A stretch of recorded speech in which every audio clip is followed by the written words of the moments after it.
ఈరోజు వీడియోలో ఎన్నో ప్రోటీన్ల లాభాన్ని కలిగి ఉన్న క్యాబేజ్ క్యారెట్తో ఆమ్లెట్ అనేది చేసుకుందామండి. ఇది వెయిట్ లాస్కి కానీ డయాబెటిక్ పేషెంట్కి కానీ చాలా ఉపయోగపడుతుంది. అలాగే మనకి ఎక్కువగా ఆకలి అవ్వకుండా ఉండడానికి బాగా సహాయపడుతుంది అనమాట. ఇది ప్రోటీన్లు ఎక్కువ కలిగి ఉంటుంది. అలాగే టేస్ట్ వైజ్కి అయితే సూపర్ ఉంటుందండి. మార్నింగ్ బ్రేక్ఫాస్ట్గా కానీ నైట్ డిన్నర్గా కానీ బాగా యూజ్ అవుతుంది. చూడండి ఎంత ఫ్లఫీనెస్గాను చాలా బాగుంది కదా. ఇప్పుడు ప్రాసెస్లోకి వెళ్ళిపోదాం. ముందుగా ఒక ప్యాన్ అనేది పెట్టుకొని కాస్త ఆయిల్ అనేది యాడ్ చేసుకోవాలి. అంటే లైక్ 5 ml వరకు. ఈ విధంగా ఆయిల్ ప్యాన్ నిండా అంటుకునేలాగా ఇలా వీడియోలో చూపిస్తున్నట్టు తిప్పుకుంటే సరిపోతుంది. ఇంకొక విషయము, ఈ ఆమ్లెట్ కానీ ఈ ప్రాసెస్ అంతా లో ఫ్లేమ్లోనే చేసుకోవాలి. చూడండి ఆయిల్ కాస్తంత వేడెక్కిన తర్వాత ఒక 200 గ్రామ్స్ వరకు క్యాబేజ్ అనేది కట్ చేసుకున్నాను. అలాగే అందులోకి ఒక క్యారెట్ సన్నగా తురిమి యాడ్ చేశాను. ఈ విధంగా క్యాబేజ్ క్యారెట్ అనేది పచ్చివాసన పోయేంత వరకు మగ్గించుకోవాలి. ఇందులోకి ఎటువంటి సాల్ట్ కానీ ఏమీ యాడ్ చేయకూడదు. ఈ విధంగా పచ్చివాసన పోయేంత వరకు మగ్గిన తర్వాత ఇందులోకి సన్నగా కట్ చేసి పెట్టుకున్న ఆనియను, అలాగే ఒక పచ్చిమిర్చి, ఇవి కూడా పచ్చివాసన పోయి కాస్తంత మెత్తగా మగ్గే వరకు మగ్గించుకుంటే సరిపోతుందండి. చూడండి మంటని లో ఫ్లేమ్లో పెట్టుకొని మాత్రమే మగ్గించుకోవాలి. అప్పుడే దాని టేస్ట్, దాని స్ట్రక్చరు చాలా బాగా వస్తుందన్నమాట. చూడండి ఈ విధంగా వీడియోలో చూపిస్తున్నట్టు ఆవిరికి అంటే జస్ట్ ప్యాన్కి అంటుకోకుండా వీడియోలో చూపిస్తున్న విధంగా మనకి క్యాబేజ్, క్యారెట్, ఉల్లిపాయ వేగితే సరిపోతుంది.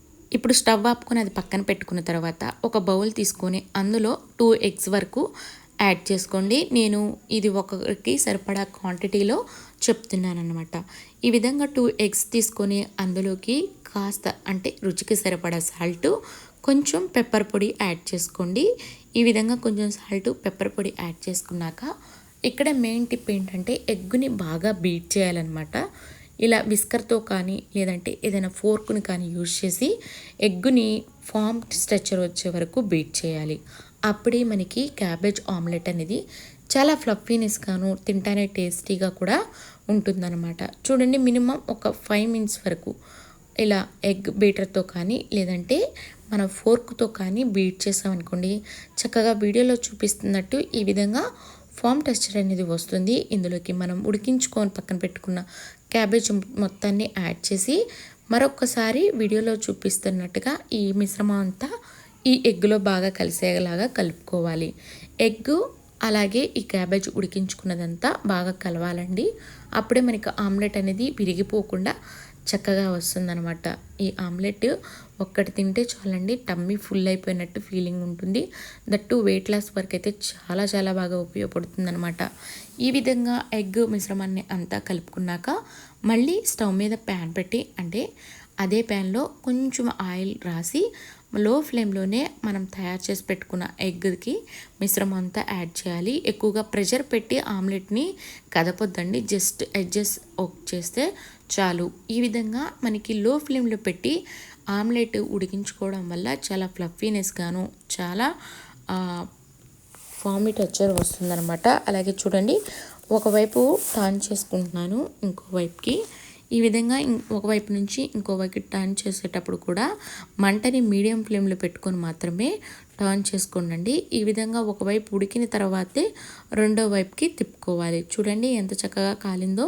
అలా రెండు వైపులా కాల్చుకున్న ఆమ్లెట్ని చాలా సింపుల్గా తయారు చేసుకోవచ్చండి. మీకు ఈ విధంగా ఆమ్లెట్ అలవాటైతే మాత్రం వెయిట్ లాస్కి చాలా బాగా ఉపయోగపడుతుంది. దట్టు డయాబెటిక్ పేషెంట్కి అయితే ఇంకా బాగా ఉపయోగపడుతుంది. చూసారు కదా, ఓవరాల్గా మనకి క్యాబేజ్ క్యారెట్ ఆమ్లెట్ అయితే రెడీ అయిపోయింది. ఈ విధంగా నేను ఇంకెటువంటి పచ్చికారం కానీ మసాలా కానీ ఏమీ యూజ్ చేయట్లేదు, ఇంతే సింపుల్గా చెప్తున్నాను అనమాట. చూడండి ఫైనల్గా మనకి ఆమ్లెట్ అనేది ఎంత బాగుందో. ఈ విధంగా మీరు ఆమ్లెట్ని రెడీ చేసుకోండి. మీకు ఈ విధంగా నచ్చినట్టయితే తప్పకుండా లైక్ చేసి సబ్స్క్రైబ్ చేయండి. మీకు ఈ వీడియో చూపిస్తే ఏమనిపించిందో కామెంట్ చేయండి. చాలా వేడివేడి తింటే ఇంకా బాగుంటుందండి. చల్లారిన దానికన్నా వేడివేడిది చాలా టేస్టీగా ఉంటుంది. Please do like